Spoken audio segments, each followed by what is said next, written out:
Dozens are missing, and rescue crews are now searching for survivors. Plus, Portland police shot and killed a man near Mall 205 in southeast Portland. Yeah, it's scary. I was worried. We'll let you know what led up to the gunfire. Also this morning, we now know who the Ducks will face in the Rose Bowl. It'll be Oregon versus Wisconsin on New Year's Day, and it's not the first time these two teams have met in Pasadena. Of course, the college football bowl season lands right in the middle of the holiday season. So this morning we're asking, what are some of your holiday favorites? So what is your all-time favorite holiday movie? A Christmas Story. I like Elf. Elf. White Christmas. It's a holiday edition of Drew and You here in the 6 o'clock hour of your favorite local morning news show. This is KGW News at Sunrise. And we start your Monday morning with a live look from the U.S. Capitol, where lawmakers are reviewing the case for impeachment against President Trump. Right now, lawmakers from the Intelligence Committee gathering in that room, getting ready to present arguments in front of the Judiciary Committee. That includes arguments both for and against the case. This hearing today will take several hours. After that, the committee will decide which articles of impeachment to consider. House Democrats hope to vote on those charges before Christmas. So if you want to watch that hearing, you can do so right now by watching Channel 8 or our news app. But if you want local news coverage, good job, you found us. We're doing it right here where you're watching right now. Local coverage that includes Rodney Hill's local forecast. Call your friends, tell them where we are if you found us, right? We're here. Hey, good morning. It's going to be a great day today. In fact, in terms of being quiet and dry, and I think we'll get sun, one of the better days of the week. Good visibility coming into downtown Portland, but we are tracking some fog pockets around this morning. So a reminder, everything kind of shaded in white is where it's foggy. Nothing is overly bad. Most of the fog pockets have been kind of coming and going. So the big story at the bus stop is just how mild the temperatures are. Kids get outdoors, it's going to be about 44 degrees. And a reminder, if you do live in a neighborhood where it's really foggy, you can always get a little drop of mist in the air, right? But I think for Portland, we have sunshine, or at least some sun breaks developing by lunchtime, 47 degrees. And then we'll get up to 50 with what should be a good bit of sunshine developing later this afternoon. Now, as a forecaster, one thing I'm watching is a jet stream core that finally, instead of going into California, this coming Thursday comes ramming right into the northwest. That could be our best bet yet for some good heavy rain and some good mountain snow. We'll be talking more about that shortly. Here's Lacey Evans. Thanks, Rod. We want to take you up to Vancouver, I-5 southbound. It is slow from Mill Plain all the way down to the Interstate Bridge. You can see this lineup right here on SR 14 as well, but it gets clear through North Portland. So kind of the normal congestion we normally see this time of morning. We were seeing some on and off slowing right here at I-84 at Lloyd Center, but traffic seems to be moving just fine. So again, the only slowing up in Vancouver, the green on the map means freeway speeds. Drew? All right, Lacey, thank you very much. We're going to get to our top story right now. A volcano erupted overnight on a small island in New Zealand. Yeah, we know at least 5 are dead and many more are missing. Take a look at this video. This is nuts. It shows the giant plume of ash rising from that volcano. We know there were a lot of tourists exploring this island when it happened, and Royal Caribbean says some of the people on the island were guests from their ship. It's been challenging for police and rescuers to search for people, though. That site is still too dangerous hours after that eruption. That video is incredible. We are going to get to one of our top local stories now, though. Officers shot and killed a man near Mall 205 in southeast Portland, and they're now releasing new details for us this morning. They say this all started with a 911 call about a man armed with a knife. Someone called 911 to report that man near 103rd and Stark. Police also tell us an officer tried to shoot him with less lethal rounds first. Andrew Chavez works in that area and says he was walking down the street when the shooting happened. Well, I was coming across the street from right over here coming toward Wells Fargo. When I crossed the street, I seen the cops chasing somebody in a little white car. And by the time I looked around, I heard yelling, a bunch of screaming, and then I heard 2 gunshots and a person hit the ground. So we still don't know the name of the man who was shot and killed. We will update this story, though, once we learn more. Portland police say at least 55 gunshots rang out at an Airbnb rental house in North Portland. It happened during a party, and while it could have been so much worse, one person was hurt. This happened at North Gantonbean and Blandina Friday night. It comes just a month after Airbnb banned party houses following a shooting at a rental home on Halloween that left 5 dead. The The company's CEO also said in a tweet they would increase efforts to stop unauthorized parties. Portland police say Airbnb is cooperating to help identify people who may have been there. We're happy to report that a baby is safe this morning after two deputies say two women took that infant from his home in Bend to Eugene Saturday night. So this sparked a statewide search. One of those women right there, you see her, Amber Skeel, is the baby's mother. She doesn't have custody of the baby, though, because of a child neglect arrest. Early yesterday morning, police found the two women and the baby in a car in the Eugene area. Skeel was arrested, and deputies say the other woman could also face charges. Let's get to some national headlines in your morning rush, and we start with the shooting at a naval air station in Florida. The FBI saying they are investigating as an act of terrorism, but they're still trying to figure out a motive. 3 sailors died, as did the suspected gunman. Authorities say he's a 21-year-old Saudi national. He was killed in a shootout with deputies. Sources say in the week leading up, he showed 3 fellow Saudi classmates videos of previous mass shootings over a dinner party. Pacific Gas and Electric has agreed to pay California wildfire victims $13.5 billion in damages as part of a bankruptcy deal. That settlement covers deadly fires from 2015 to last year. The California Department of Forestry and Fire Protection said PG&E's faulty and aging equipment started those fires. Russia now banned this morning from the 2020 Olympics. Overnight, the World Anti-Doping Agency voted and said Russia cannot compete in international sports for 4 years. That would also put them out of the next Winter Olympics and World Cup. Russia, though, expected to try and fight it. They have 21 days to appeal. The Seattle Seahawks had a shot to clinch a playoff spot last night against the LA Rams, and they just were not able to make it happen. Seahawks running back Rashad Penny sprained his ACL, and Russell Wilson didn't throw a single touchdown. The Rams won 28-12. The Seahawks now a game behind the 49ers for the top spot in the NFC West. That is your morning rush. Seahawks just making things interesting as we head down the stretch here of the football season in the NFL. But let's talk college football, because the Ducks, we know, will end their season New Year's Day at the Rose Bowl, and we know that they're taking on the Wisconsin Badgers in that contest. So that's also the subject of our morning poll, Nina. The question is simply this: who will win the Rose Bowl? Yeah, Tim Gordon joins us now in the studio while you vote. But yeah, fans are celebrating the Pac-12 championship win, Tim. Yeah, for sure, as they should be. Utah was the favorite in the Pac-12 championship, but the Ducks, they dominated the first half and won 37-15. And then they got to celebrate their championship. It was an exciting game over the weekend for sure, especially when Utah made it interesting in the second half, but Oregon had an answer for everything, and that gave them the Rose Bowl. As you said, they'll play Wisconsin on New Year's Day. A lot of celebrating after the game by the team and by its many supporters who went down to the Bay Area to see that game play out. Now on to the Rose Bowl. This will be the Ducks' 8th appearance. And to give you a reminder of the hype, this was back in 2012 when the Ducks won the Rose Bowl against, guess who? Wisconsin. It's true. It was the first time that they'd been able to win at the Rose Bowl for 95 years. That's pretty amazing. And we know they want to do it again. Everyone in here seems super excited. Everyone's screaming, cheering every point, every good play. So it's definitely a good atmosphere. It's just something to brag about. It's fun being a first year and then going to the Rose Bowl. I think that we came here to win. I think that it's a whole different team than last week. And just because it's so much fun, we show you the Gatorade bath for Coach Cristobal again, and the team was so happy on Saturday, weren't they? So lots of reaction on social as well. And what about this Wisconsin matchup? Well, Naomi says, go Ducks. I like the Badgers, but not when they play my Ducks. Good for her. And Dennis says, very evenly matched. I think both teams are like 9 and 10 teams. I think the Badgers will win by 10. All right, Dennis, if you say so.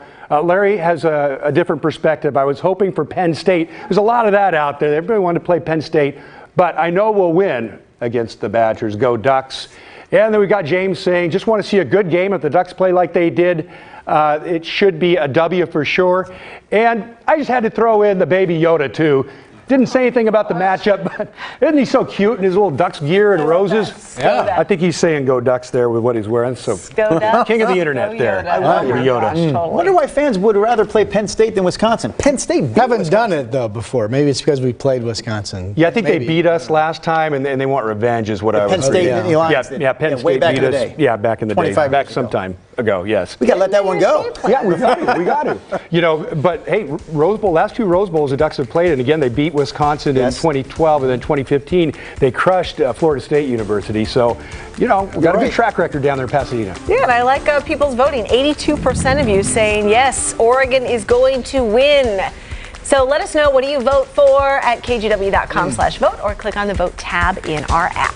When you ask a predominantly Oregon audience who's going to win the football game, you get the answer of Oregon. No brainer. We do have other college football games to tell you about. LSU will be the #1 seed in the college football playoff. They're taking on #4 Oklahoma in the Peach Bowl. #2 Ohio State takes on 3rd-ranked Clemson in the Fiesta Bowl. Both games take place December 28th, and that will set up the national championship game. Let's talk about the Pac-12 teams playing bowl games this year. Utah plays Texas in the Alamo Bowl. USC takes on Iowa in the Holiday Bowl. And the Huskies will face off with Boise State in the Vegas Bowl. One more, of course, your Cougs. Cougars fans will take on Air Force. Ooh. Go Dogs. It's a lot of information on those screens. I'm a Cougar fan, but I kind of like Air Force in that game. Air Force has had a really good season this year. Yeah. Come on. It's a contrarian. Just root for the Cougs and call it good. Well, I mean, I want my tax money to win. I do. Go Cougars. I always root for my tax money. All right, that's Here's a look at this is kind of a pretty, but you can see it's kind of hazy. That's the way it's been lately. A Silverton sunrise. Terry posted this on my KGW Rod Hill Facebook page. Thank you very much. And it's a reminder that I was down in Silverton at the Oregon Garden for Christmas in the Garden, right on the road last Friday. Had a great time. You know, they have that light show, and it's more than that. They have vendors and food and hot chocolate and tubing and ice skating. I was really impressed. I think that's, if you haven't been, a really family fun event for you to put on your calendar. I think they're open all the way through January 5th or something like that. They're going through the holiday seasons. Okay, you have a band of clouds offshore. We do. That is tomorrow's rainmaker. For today, though, some fog right now, mostly getting out of here. And certainly in Portland up through Vancouver, I think we'll get plenty of afternoon sunshine. That cloud band I showed you offshore will bring rain about lunchtime into Portland tomorrow. Here are the early morning numbers, and we're really mild on the west side. 45 up in Seattle and 40 or better all the way down through Eugene. It's 30s out east, so no one's really frigid.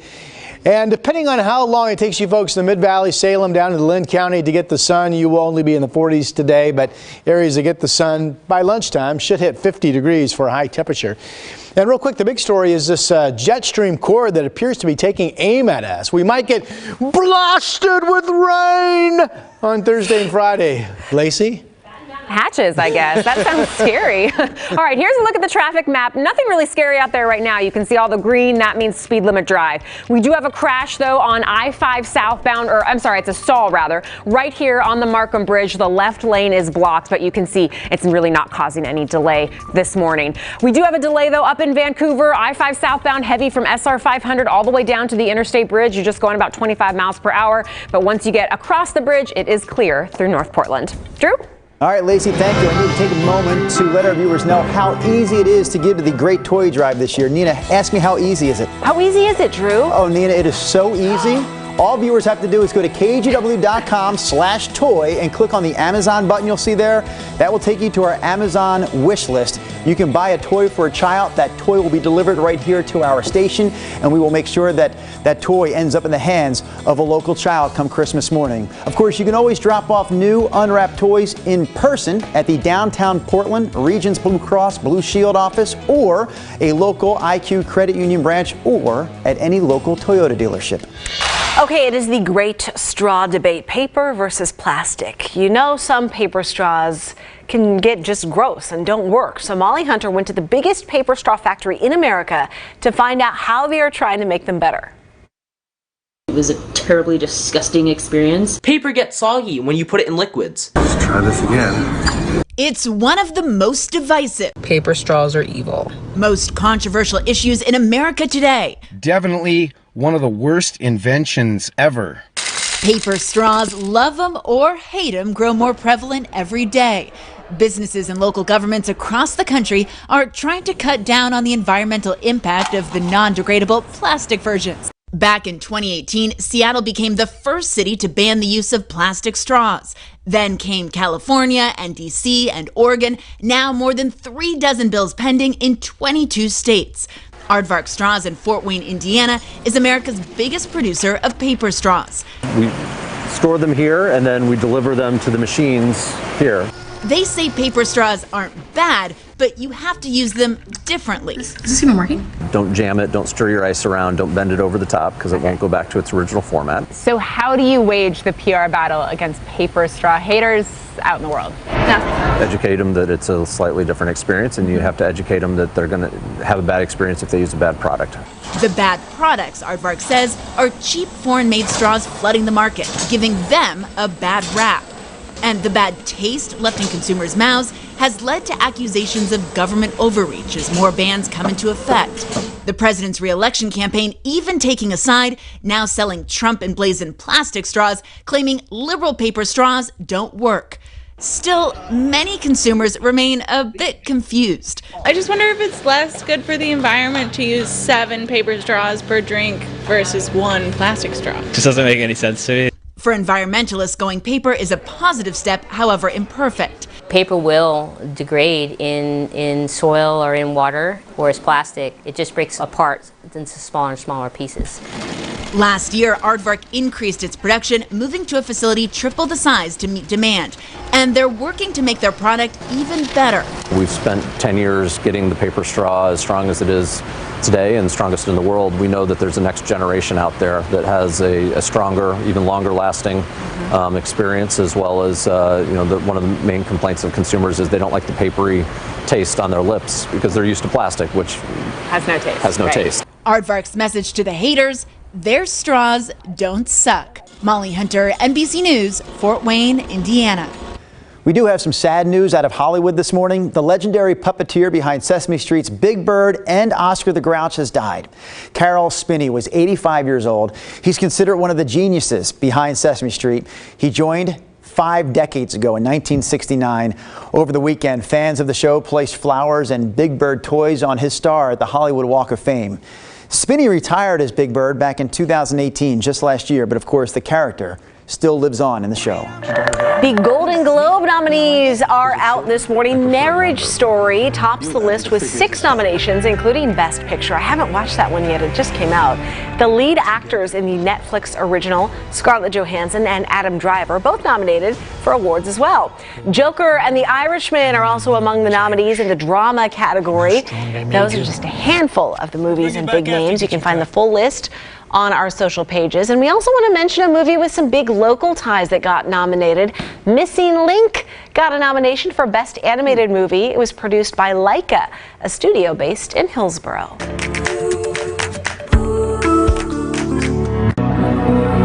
The new Miss Universe is South Africa! Yes! That was very dramatic. But with that news comes this announcement. Miss South Africa is your 2019 Miss Universe. It was down to her and Miss Puerto Rico. Mexico came in third, by the way, but there was another mix-up at the proceedings. And Steve Harvey, the host, was once again involved. He said it was Miss Philippines that won the national costume contest, and that caused a little confusion. It's not Philippines, it's Malaysia. Okay, well, let me explain something to you. I just read that in the teleprompter. Y'all gonna quit doing this to me.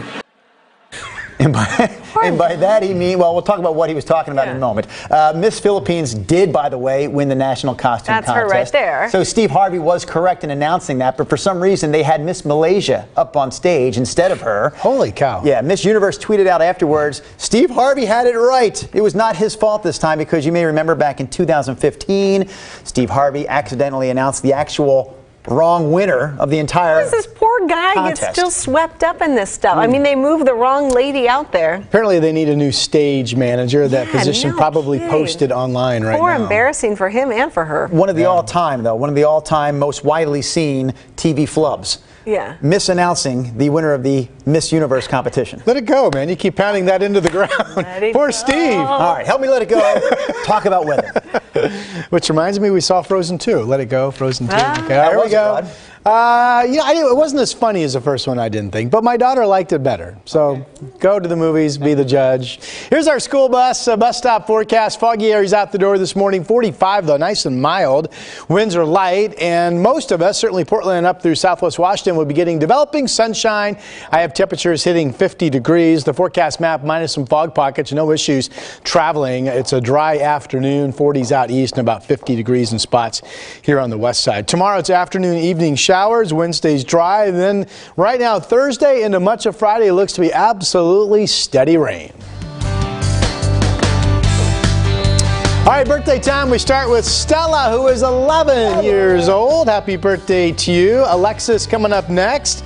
24, 14. That's 14. Wait a minute. Her parents. And actually, my script does say 14, so that's on me. All right, Steve Harvey. I just pulled a Steve Harvey, didn't I? Yeah, okay, here's Cordell, 24. Happy birthday. Michael's the big 4-0. Big birthday there. Happy birthday to you. And put your hands together for Marjorie. Marjorie is 100 years young today. Happy birthday to you. Also the winner of the Miss Universe, we have just learned. Birthday-pics at KGW.com. We'll celebrate right along with you. Love it. Congratulations to Marjorie. All right, Lacey is here with a traffic update for us. Yeah, thank you. I want to start with Drive 8. Dave Angier is on I-84 inbound right as you approach Lloyd Center. And there was a crash off to the side, and that you just saw it. It was on the shoulder there, so it's not causing any more problems. So again, this is I-84 inbound as you approach Lloyd Center. Just some minor delays there. So take a look at the map. You can see the minor slowing on I-84. It is slow up in Vancouver, but we do have a stall on I-5 southbound on the Markham Bridge. The left lane is blocked, not causing any huge backups. Drew? All right, Lacey, right now we want to remind our viewers that all this school year, we're spending the year telling you stories about the staff and students at Northeast Portland's Woodlawn Elementary. It's Inside Woodlawn. That's the name of the series. And episode 4 is available online right now. This episode shows all the ways Woodlawn helps kids be in the right mindset to learn. We're talking about things like yoga and gratitude lessons. So Brenda Braxton talked to Kristen Severance about how the school knows that these methods are working. Kristen, these days school is about so much more than just reading, writing, and arithmetic. Woodlawn especially looks at the whole child. They do, and that was a big part of why we wanted to do this project. Let's show all the things that really go on in school outside of academics. So at Woodlawn, they say, how can we help kids be their best learner? Maybe that's yoga. They do yoga at the school, not like the yoga you would see at your neighborhood yoga studio. This is really yoga for, students. They teach things like, I can do it, I am strong, and they really just help kids be calm so they're in the right mindset to learn. Those are great affirmations, and then they reward students for good behavior. Yes, they do that through something called the WOW tickets. So this is if any adult at Woodlawn sees a student being kind or respectful or responsible, they give them a little ticket. And I'm at the school all the time. These tickets are a huge deal, and they really work. They're being rewarded for doing the right thing, so they continue to act the right way. So you say in the piece that it looks great, but how do you know it's really working? Right, this stuff was so fun to see and witness, but how do administrators know it's working? They say by test scores and by just how the students act in the school, the environment. 5 years ago, they said teachers could not get through a lesson. Students were having these outbursts, running out of class. That really doesn't happen anymore. And the counselor and the principal, they say it's because of these methods, things outside the box that are really working to help kids' behavior. Well, things are changing. You can't argue with that. No, you can't. That is a great story. Thank you so much, Kristen. You bet. So you can watch Inside Woodlawn episode 4 right now on our KGW YouTube channel. We're also airing that edition tonight on TV, KGW at 6 p.m. All right, time to catch you up on some stories from over the weekend in case you missed them. An Oregon lawmaker donated a kidney to a stranger and now helps to inspire others. Our Laurel Porter sat down with Representative Tiffany Mitchell on Straight Talk, and Mitchell explains how she was part of a donation chain, which means her gift helped more than one person. And in the spirit of giving, this weekend more than 150 local kids in the foster care system got brand new bikes. For a lot of them, it was their very first one ever. We were there for the big surprise. It's a great story. And boy, injuries plaguing the Blazers. Watch that. That is Rodney Hood tearing his Achilles on Friday night. That led to the Blazers, listen to this, having their 11th different starting lineup of the season last night against the Thunder, and we lost 108-96. We play again tomorrow at Moda against the Knicks. And those are the stories from the weekend in case you missed them. All right, so winter arrives officially not this Saturday, but next, the 21st. So some scientists right now, climate scientists, are actually worried about what's behind me, this big red blob you see on the screen here. It's a big red blob off the Pacific Northwest coast. It's actually a warm patch of water that can seriously affect our weather here in Oregon and Washington. Now, we've seen this before. Now it looks like it's back. Glenn Farley shows us and tells us more about how this can be bad news for mountain snow. The summers of 2014 and 2015 saw back-to-back record fire seasons. The peak buildup of snowpack by the spring of 2015 turned out pathetically low. It was all blamed on this red and orange spot off our coast, quickly dubbed the blob, a patch of ocean water 4 to 5 degrees warmer than normal. The original blob was so unusual and stood above the usual kind of variations in the, in the climate and ocean temperatures that we thought, wow, this is going to be something that we won't see for quite a while. And here that we're talking about it right now is very much a surprise. See something familiar? A deja vu all over again kind of thing? This picture is now. Another so-called marine heat wave with temperatures 4 to 5 degrees Fahrenheit warmer than normal. Blob 2.0, whatever. Nick Bond is the state climatologist, and like the first blob, he's walking us through the potential impacts of this one now. This is the current snowpack map. Central Puget Sound 5%, the Upper Yakima Basin 7%. In other words, 95% of the snow we should have on the ground isn't there. Can we blame Blob 2.0 for everything that goes wrong? I like to put it in a casino analogy that having this warm water stacks the deck toward us having warmer than normal air temperatures. All right, still ahead on Sunrise, we are putting the latest diet fad to the test. And the fad is just don't eat. I've heard of that one. Yeah, that's going to be kind of hard. You may have heard about intermittent fasting online, but we kind of looked at does it really work, and we connect the dots on what researchers have to say about it. Have you heard that it's the holiday season right now? We are in the thick of it, my friend. You're supposed to eat more. Yeah, eat more for the holidays.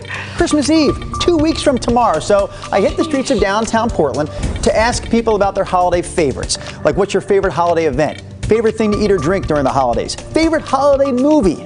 Answers to those questions coming up in just a moment.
This is KGW News at Sunrise. Let's start this 6:30 half-hour sunrise with this live look from the nation's capital, where the House Judiciary Committee is hearing arguments both for and against impeachment charges against President Trump. Lawmakers from the House Intelligence Committee are presenting their findings right now. The Judiciary Committee will then decide how to move forward. Good morning. Thank you for waking up with us. We are airing that hearing, of course, on Channel 8 on NBC. But right now, let's get you to your headlines. We start in southeast Portland, where a crash left 5 people hurt and knocked down power lines. Police say 2 cars crashed yesterday on Southeast Division between 134th and 136th. One rolled over and hit a power pole. The lines then fell onto a 3rd car, and the driver had to wait for crews to turn the power off before he could get out. Police say at least 55 gunshots were fired during a party at an Airbnb rental home in North Portland Friday night. They say there was more than one gun involved. One person was hurt, but it could have been so much worse. Portland police say Airbnb is cooperating to help identify people who may have been there. A baby boy is safe after deputies say 2 women took him from his home in Bend and drove to Eugene Saturday night. This sparked a statewide search. Police found them all yesterday morning. One of the women is the baby's mom, but she does not have custody because of a child neglect arrest. Those are some of your headlines. We have Rod Hill standing by now with a look at our Monday forecast. Good morning, Mr. Rod. Hey, good morning. It could be a really nice day today. I think most of us, at least Portland northward, will be getting some sunshine. Do want to point out, if you see a satellite picture today, this band offshore is tomorrow's rain. Right now, that tracks in about lunchtime on your Tuesday. But for right now, we're really comfortable outside. There's no wind. We're at 44 degrees. We have fog pockets around, but generally it's not bad outside fog-wise. And for at least the North Valley, we'll get developing sunshine. Maybe you folks down in Salem, too. I have Portland warming up to 47 at noon and then hitting a high temperature today of 50. Lacey's in, checking out the roads. Good morning. Good morning, Rod. And Drive 8 is up in Vancouver, just merging onto I-5 southbound, and you can see it is not easy to do so up there. You are jammed back on I-5 all the way to SR 500, really heavy all the way down to the Interstate Bridge. It is slow, stop and go in some spots on I-84, especially here at Lloyd Center, and then you're slow on Highway 26 inbound as well, on and off slowing from the Sylvan Hill on into the Vistridge Tunnel. Nina? All right, Lacey, thank you. This weekend, officers shot and killed a man near a busy shopping center in southeast Portland, and they are now releasing new details in that shooting. Police say it started with a 911 call about a man armed with a knife. Yeah, someone called to report him near 103rd and Stark Street. That's right by Mall 205. Lindsay Nadrich brings us more. Heard the gunshots too. It was like 4 of them. A man who lives nearby took this video shortly after one person was shot and killed by police at Southeast Stark and 103rd Sunday afternoon. The video shows more police cars and an ambulance arrive. In police radio traffic, you can hear the call for medics go out. For any paramedics or fire crews near 103rd and Stark, police have shots fired with someone down. Again, that's 103rd and Stark. Go straight in. It's shots fired by the police. Suspect down, northwest corner of 103rd and Stark. Update for engine 7 and medic 310. There's no pulse. Yeah, just copy dispatch. Is this a police shooting or what's going on here? Police fired. Suspect's down. Yeah, I was scared. I was worried. Andrew Chavez works in the area and says he was walking down the street when the shooting happened. Well, I was coming across the street from right over here coming toward Wells Fargo. When I crossed the street, I seen the cops chasing somebody in a little white car, and by the time I looked around, I heard yelling, a bunch of screaming, and then I heard 2 gunshots, and a person hit the ground. Lindsay Nadrich, KGW News. More on that story to come out today, Shirley. In our other top story this morning, rescue crews are again on a small island in New Zealand where a volcano erupted overnight, and at least 5 people have died. Many are missing. Look at this video. This is crazy. A giant plume of ash is now rising from that volcano. We know there were a lot of tourists exploring the island when this happened. No one had any idea this thing was going to erupt. Royal Caribbean says some of the folks on the island are passengers on their cruise ship. It has been really challenging for police and rescuers to search for people because it's still way too dangerous hours after the eruption.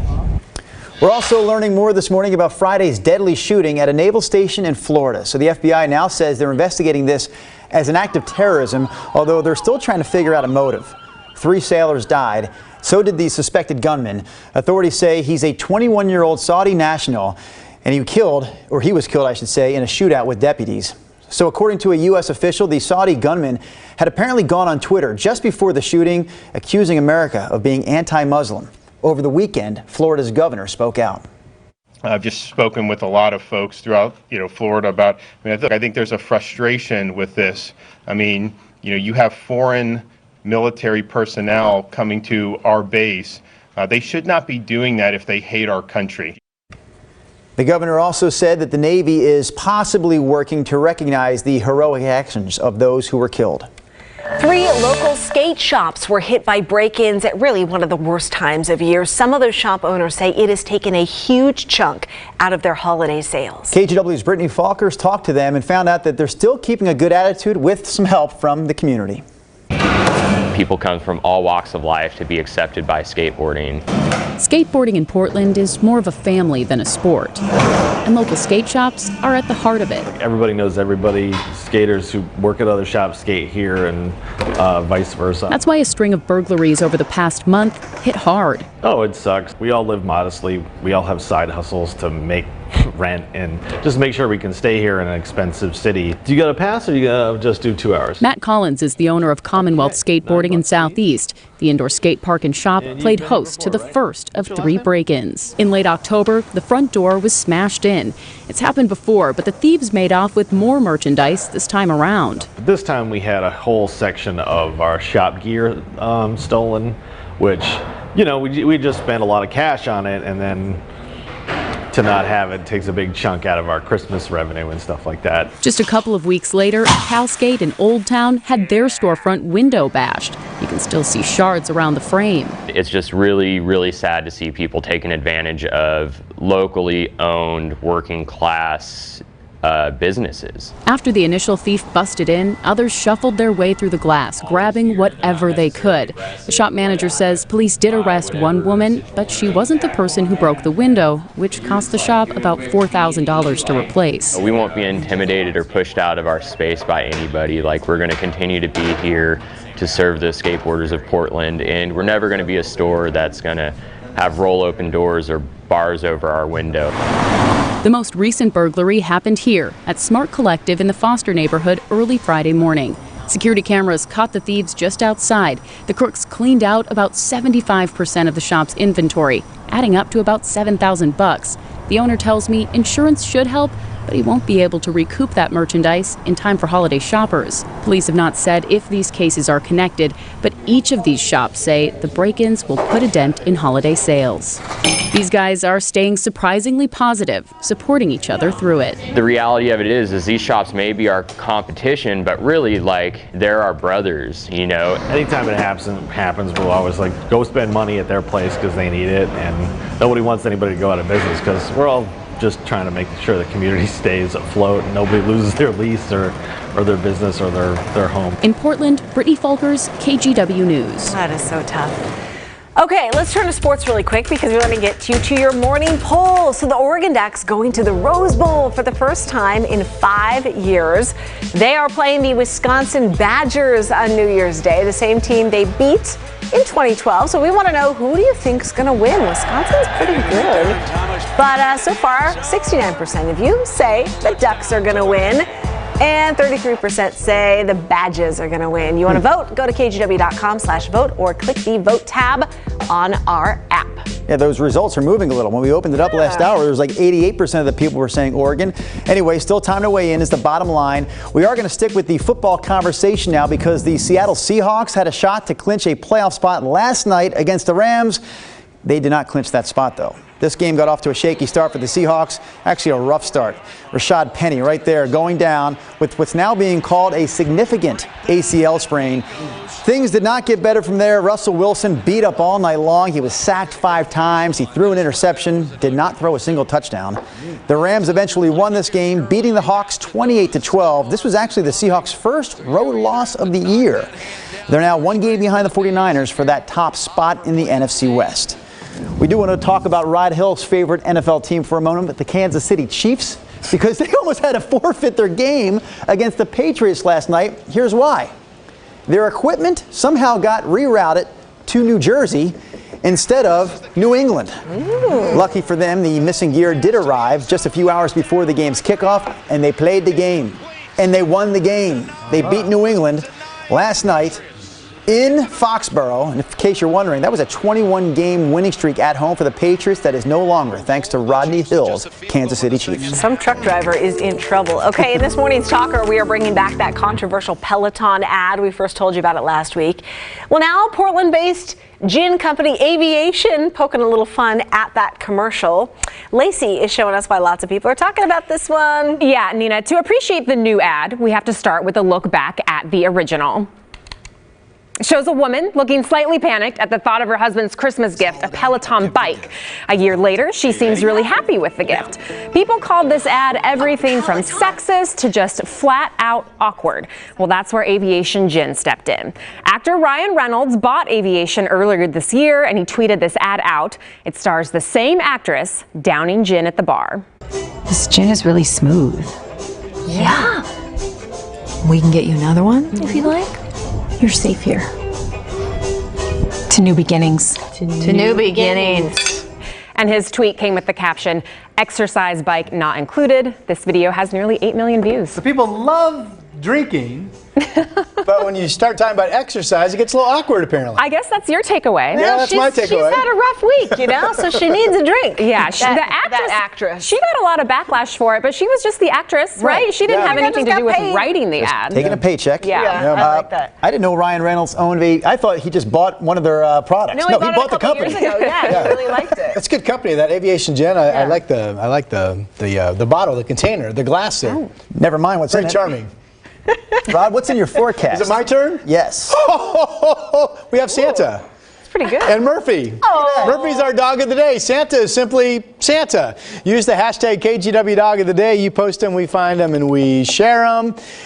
We are watching this cloud band offshore. It brings our next rain, and it looks like that's on track to move into the I-5 corridor tomorrow about noon. Here's Futurecast tomorrow. Today is quiet, dry, and for Portland, it turns into a really nice Monday. But here's the rain tomorrow morning at 9 o'clock and then into Portland about lunchtime. That looks like it could be as much as a quarter of an inch of rain, maybe not that much. And then we're dry on Wednesday. And then Thursday, something I don't think we've had yet this season because everything's been going into California. Finally, the jet stream, this red color, comes ramming into us. You know, it's been down into California so far the last month or so. But with this jet stream core coming into us and a front that looks like it gets hung up with the winds overriding it, we should have steady rain all day Thursday, much of Friday, at least through the morning hours. Snow levels falling down to 2,500 feet. So it should be a really good rainstorm for us and eventually a really good Cascade snowstorm for us. Again, that's Thursday through Friday. Here we are this morning. Nobody's really that cold. In fact, we're all in the 40s here on the west side, except for Newport. Good morning to you folks. 37 is your temperature. And question of when does the fog clear down in the mid and south valleys, the Salem and Court valleys. You may struggle getting the sunshine a little bit, but I like everybody's odds, including yours, of eventually getting some sun. I like Portland having sunshine around the lunch hour. That will get us up to about 50 degrees here in the city. And here's a 7-day. So some rain coming in tomorrow. Wednesday's dry. The rain we talked about Thursday, Friday. There's another one on Saturday that could bring some rain. Could it actually be December? Could it be? Hey, winter officially arriving 1 week from Saturday, Rod. Thank you, Mr. Carney. You're welcome, Mr. Rod. Mr. Rod? Mr. Rod's neighborhood. Hey, we're going to get you ready for some holiday shopping deadlines right now because today is actually the deadline. Today is for FedEx Smart Post service. We also are coming up on the deadline for UPS Ground. That is this Friday. And then this Saturday is the recommended ground shipment deadline for the U.S. Postal Service. I don't know what any of those mean when they say those names like that, you know? You better get them there now. It's like media mail and whatever. Just the cheapest one. While people scramble to make those shipping deadlines, many companies are facing a new challenge, finding enough delivery workers for the holiday season. NBC's Jolene Kent has the story. 'Tis the season for giving. Retailers and delivery companies working overtime to get your orders shipped to you on time. With a record $143.8 billion expected to be spent online this holiday season, they're battling to keep up with demand. Amazon says they're working hard after previous shipping delays due to a record-breaking start to the holiday season and recent winter storms.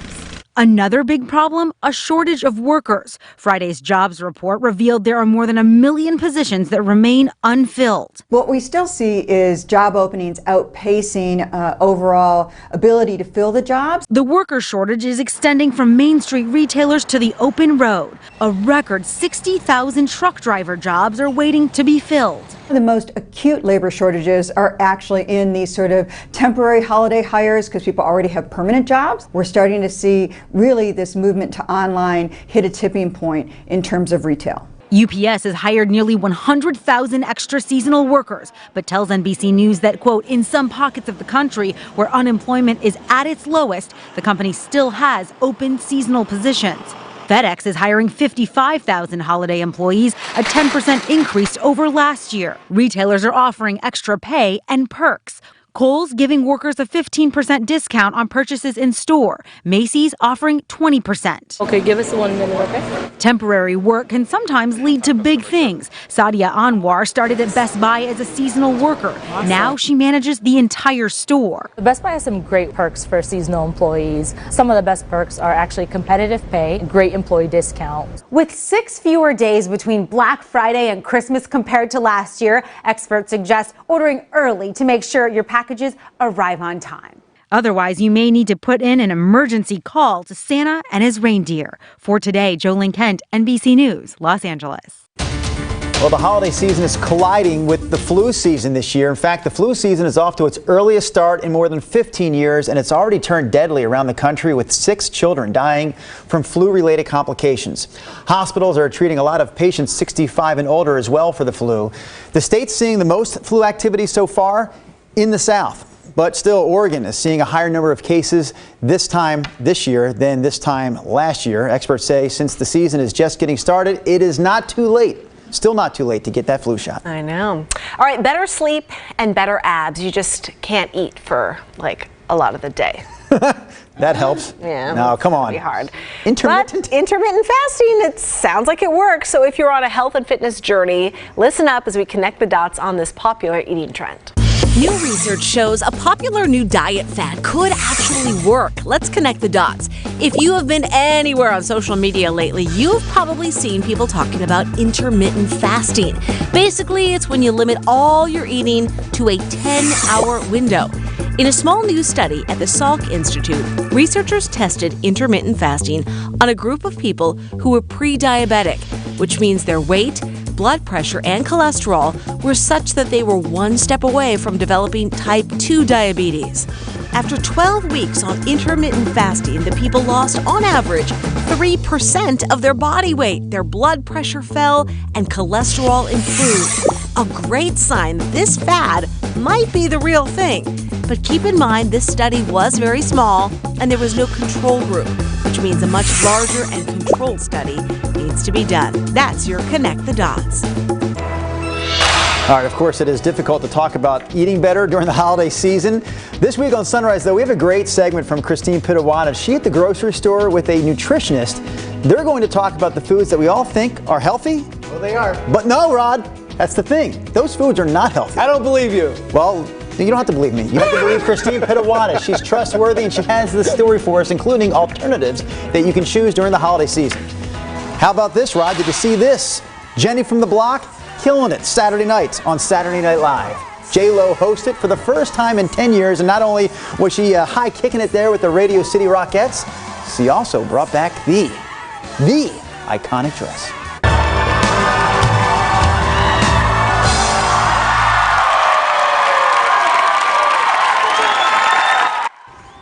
She is so dang smoking hot at 50 years old. It is incredible. She's 50.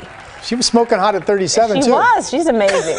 Rod and Nina both agreeing. Interluding there. Sorry. I have a girl crush on her. Well, that dress we just showed you a moment ago, the Versace dress she wore at the Grammys nearly 20 years ago. That's amazing. Those gentlemen not wearing a Versace dress, that's Jimmy Fallon and James Corden, also stopping by Saturday to play the world leaders in a spoof of the recent NATO summit. That was a really good skit. Okay, now let's get to some more headlines we are following this morning. Russia banned from the 20 2020 Olympics. Overnight, the World Anti-Doping Agency voted and said Russia cannot compete in international sports for 4 years. So that would also put them out of the next Winter Olympics and the World Cup. Russia is expected to fight this. They have 21 days to appeal. The legendary puppeteer and actor behind Sesame Street's Big Bird and Oscar the Grouch died yesterday. Carol Spinney was 85 years old. He helped shape the show since the very beginning. He's worked on it for 50 years since its premiere in 1969. Heavy snow causing traffic headaches in North Dakota. Lots of people forced to abandon their cars in Bismarck as roads iced over yesterday. 4 to 6 more inches of snow are expected to fall today. Those are some of your headlines. Even without that snowy winter weather here in the Northwest, it is still the holiday season. So with that in mind, on this Monday morning, we're asking a few questions. Like number 1, what are your favorite events to check out this time of the year? Number 2, what food or drinks do you enjoy most around the holidays? And number 3, what are your favorite holiday movies? Those are the questions that we took to the streets of downtown Portland for this holiday season edition of Drew and You. Excuse me. Hello there, sir. I was hoping to talk to you today about the holidays. Can we talk to you real quickly about the holidays? All right. First thing we're asking is this. Do you have a favorite holiday event? Well, Christmas. I guess I meant like an event within the Christmas season. My favorite holiday event is eating all the food. And oh, what an event it is. It is. It's great. How about this? I'm going to paint a scenario. Given the choice, would you rather check out a performance of the Nutcracker or attend the Holiday Ale Festival? Which would you rather do? Honestly, I have to go with the Nutcracker. I'd probably take my granddaughter to the Nutcracker. Oh, I'd do the Nutcracker. Ale Festival, unless I can get an ale at the Nutcracker. If you can somehow combine the two, that would be the best. That would be amazing. How about this? Can we talk holiday food and drink for a moment? Sure. Do you have a favorite holiday food or drink? Oh, I like champagne. Oh, I love champagne. I like wine any time of year. Sparkling white grape juice. Even though non-alcoholic, it's just like, to me, that's holidays. Really? Yeah. The sparkling white grape juice. Very specific, but without it, it's not a holiday. I have another scenario for you. You go to a party. The host is serving eggnog and spiced cider. Which do you choose? The spiced cider. The spiced cider. Spiced cider. Spiced cider. Eggnog, hands down. You are an eggnog guy. I love eggnog. The flavor, thickness. It just has everything that milk is missing. It's good. All right, last question. Yes, sir. Let's say we don't go out. Let's say we stay inside. We're going to watch a holiday movie. All right. So what is your all-time favorite holiday movie? Oh, that's a tough one. Oh, what's that one with Jimmy Stewart in it? A Christmas Story. I like Elf. Elf. White Christmas. I have to watch White Christmas every year. I'm old school. It's a Wonderful Life. You're darn right it is. Probably Home Alone, the original. Oh yeah, 1990. Macaulay Culkin. What a great way to end this segment. You look dead in that camera and you give me your best Home Alone Macaulay Culkin face.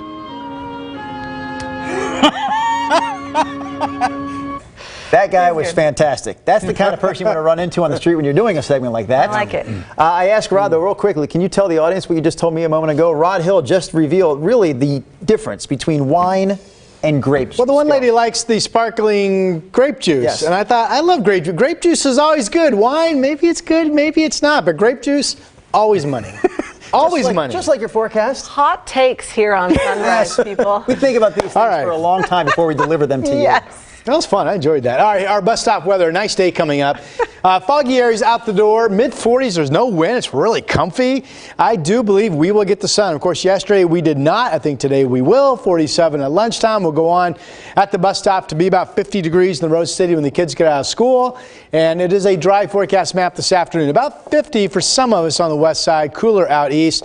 We have rain coming in about lunchtime tomorrow for your Tuesday. Then a dry Wednesday. And right now we're hoping that Thursday, Friday, we get a bucket of rain and we get good mountain snow and really active weather to talk about and track on radar. That will be so exciting. Okay, I'm done for now. You are done? Yes, sir. You're sure? Positive. Then I will go on. Because we're talking about one of the hazards of winter right now. This is a hazard that a lot of homeowners probably don't give a lot of thought to until the tree in your backyard comes crashing down and trashing the house. It trashes your property when it comes crashing down. NBC's Chris Clackham has more. Yes, Halloween's long gone, but there still may be even scarier zombies lurking around your yard. A zombie tree, in my understanding of zombies, can be hollow in the center, but it still looks alive. It may even look beautiful.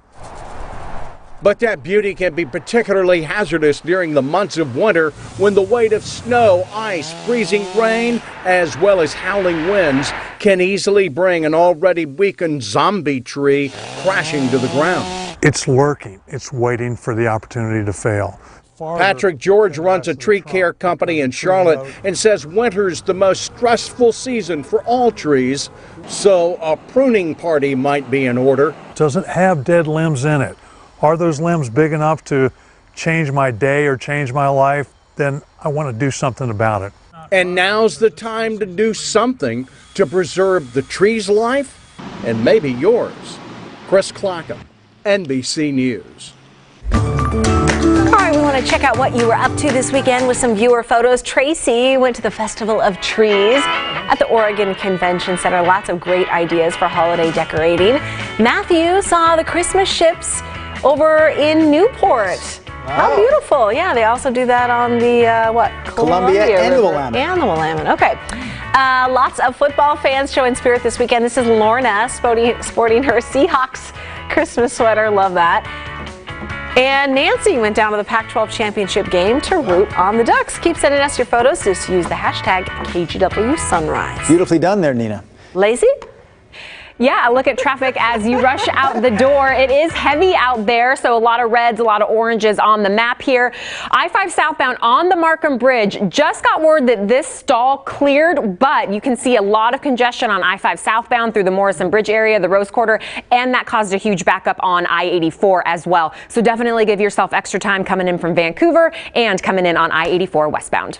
All right, Lacey, thanks. Here's a quick look at your headlines. A volcano erupted overnight on a small island in New Zealand. At least 5 people have died, and we know that many are missing. We know there are a lot of tourists who were exploring this island when this happened. They had no idea this thing was going to erupt. It has been really challenging for police and rescuers to search for survivors.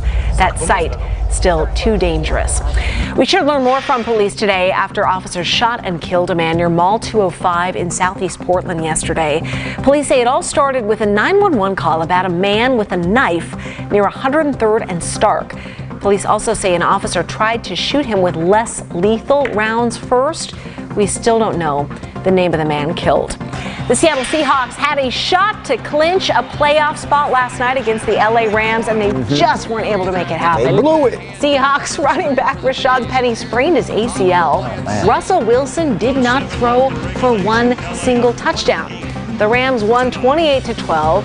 The Hawks now a game behind the 49ers for the top spot in the NFC West. Those are your headlines. With your permission, Nina, I'd like to add one little thing to the show before we get to Rod Hill. It's a check-in on this morning's poll. So we asked this morning, with the Ducks heading to the Rose Bowl to face Wisconsin, who do you think is going to win the Rose Bowl?